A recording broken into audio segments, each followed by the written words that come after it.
All right, everybody. Welcome back to another episode of whatever the hell this is with your host, Hawk. That's me. It's almost 11 p.m. on Monday, November 18th.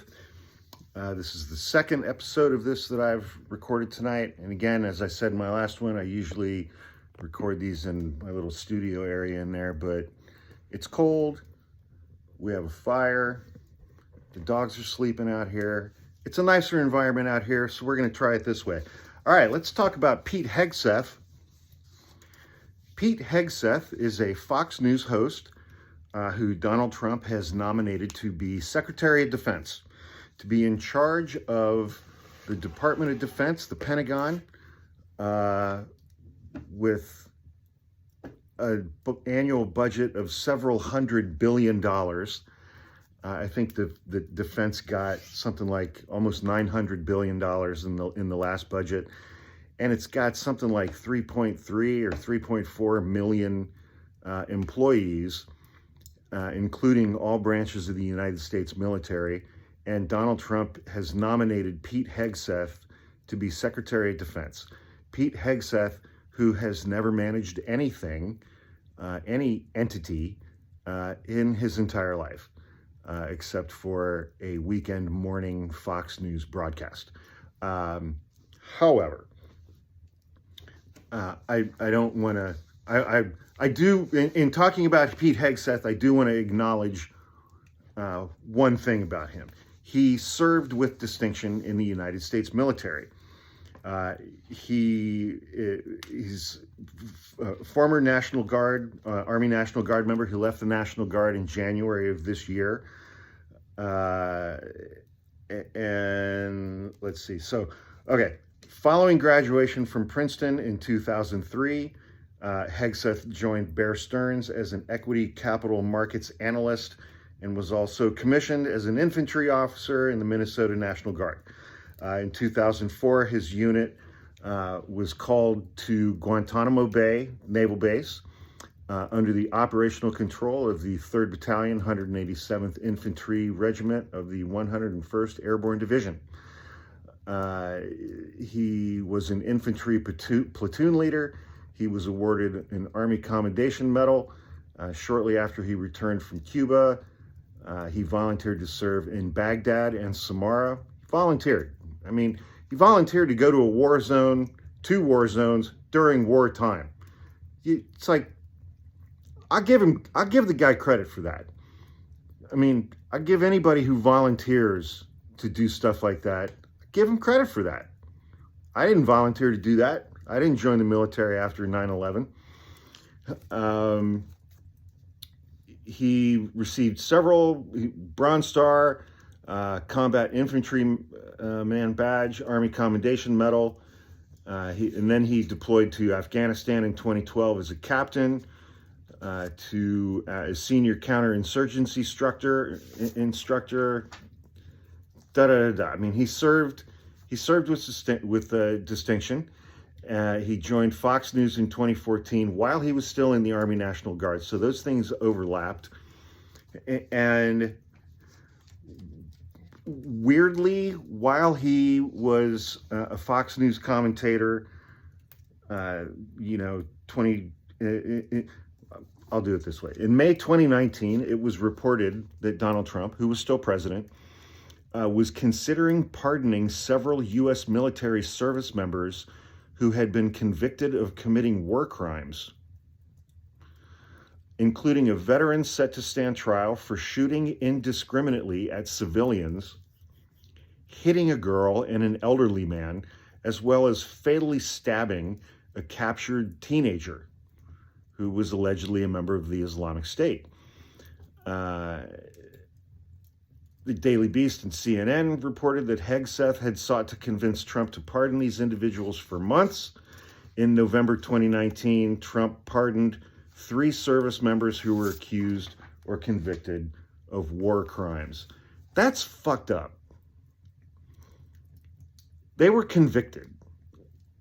I haven't read the transcripts. I don't know the details, but I know that one of the guys that Trump pardoned,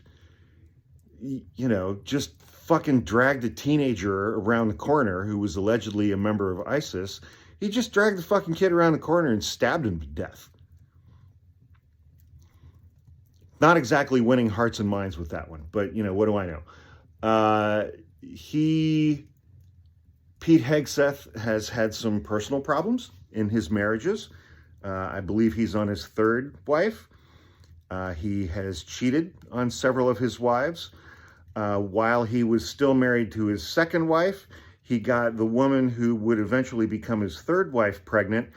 And while that was all going on during 2017, he also spoke at a conference in Monterey, California, got shit-faced drunk, and allegedly raped a third woman. So there's that. In 2002, while he was in college, he wrote an essay that was apparently published in the school paper that said that rape requires a lack of consent plus duress. So if you simply don't consent and you're raped, then that's not rape. You have to not consent and be coerced or forced or experience duress. And his conclusion in that article is that because duress is also required for it to be a real rape, that if you rape a young woman who is passed out and unconscious, that's not really rape. Because even though she didn't consent, she didn't experience duress or coercion because she was unconscious. And that's the guy that Donald Trump wants to put in charge of our entire Department of Defense and the entire United States military. Yeah. So anyway, he was speaking at a conference in Monterey, California in 2017, 3 years into him, you know, being a Fox News host. Apparently he got absolutely shit-faced at the hotel bar, and he and 2 or 3 other women went back to his room, and 2 of the women left. He says that he was drunk, that the woman who remained was sober, and that she raped him. But that woman claimed that he had raped her.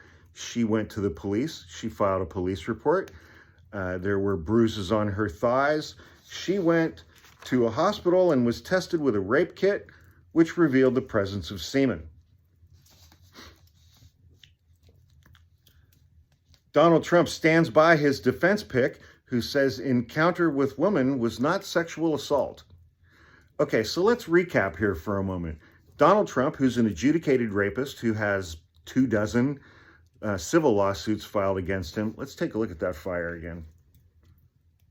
That's amazing.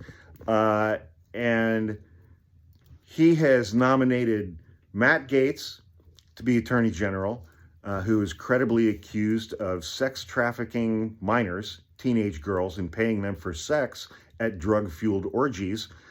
He has nominated RFK Jr. to be Secretary of Health, who cheated on his first wife so many times that she killed herself and has been accused of multiple rounds of sexual assault, sexual battery, sexual harassment. I think he may have even gotten one of their babysitters pregnant.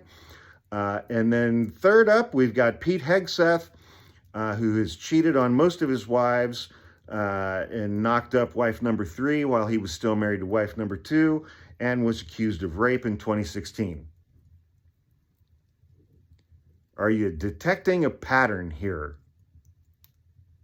And of course, MAGA thinks all of this is just fucking amazeballs because they're disruptors and they're going to mix things up and, you know, destabilize the system or some shit. On Sunday, Stephen Chung, the president-elect's communications director, Stephen Chung, spelled C-H-E-U-G. If you don't know much about Stephen Chung, you should Google him. He's a fucking lunatic, allegedly. President Trump is nominating high-caliber and extremely qualified candidates to serve in his administration. Mr. Hegseth vigorously denied any and all accusations and no charges were filed. We look forward to his confirmation as Secretary of Defense. Blah, blah, blah, blah, blah. Mr. Hegseth's lawyer, Timothy Parlatore, who was also one of Donald Trump's criminal attorneys, said it was a consensual encounter and gave a very different version of events than a very detailed memo that the campaign had prepared for Donald Trump and then got leaked. He described Mr. Hegseth speaking at an event hosted by the California Federation of Republican Women, and then Mr. Hegseth attending a party at the hotel bar with a number of people, including the woman in question. At the end of the party, Mr. Hegseth left the bar with the complainant. Witnesses stated that Mr. Hegseth was visibly intoxicated, but the complainant was not. And she led him by the arm to his hotel room. Video surveillance confirms the two of them were walking together with arms locked together, and allegedly the complainant was smiling. And then there was some, light rape, I guess, according to his attorney and Mr. Trump's attorney. I don't know. It's like, all of these people are just fucking dirtbags, man. And then there was an incident involved. So he was still part of the National Guard in 2020 and 2021.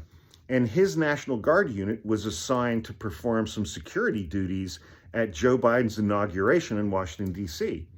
Members of his own unit reported him to senior leadership as an inside threat because of some allegedly white nationalist tattoos or white extremism tattoos that Pete Hegseth has. And so he got bounced from that detail. That affected him deeply. He's never forgiven the military for taking him off of that detail. And Pete Hegseth is a guy, he's one of these guys who hates woke. And he thinks the entire military is woke. And if you ask him, he thinks that basically every single person in the military currently under Joe Biden's watch is either gay or trans or woke or all of those things. And so he wants to go in there and disrupt things and get rid of all the woke people and the trans people from the United States military.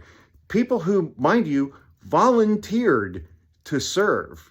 And we're currently in an era where people are not volunteering to serve at the numbers that we need to sustain a fully functioning United States military. And Pete Hegseth is going to get in there and burn it all to the ground to get rid of woke.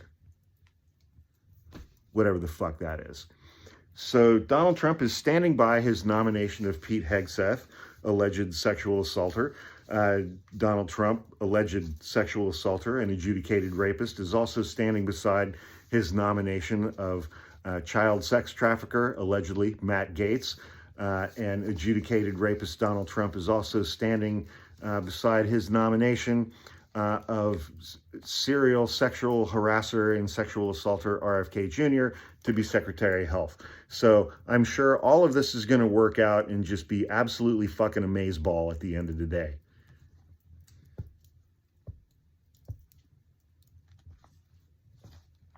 I don't even know anymore, man. Have a great week. Stay safe.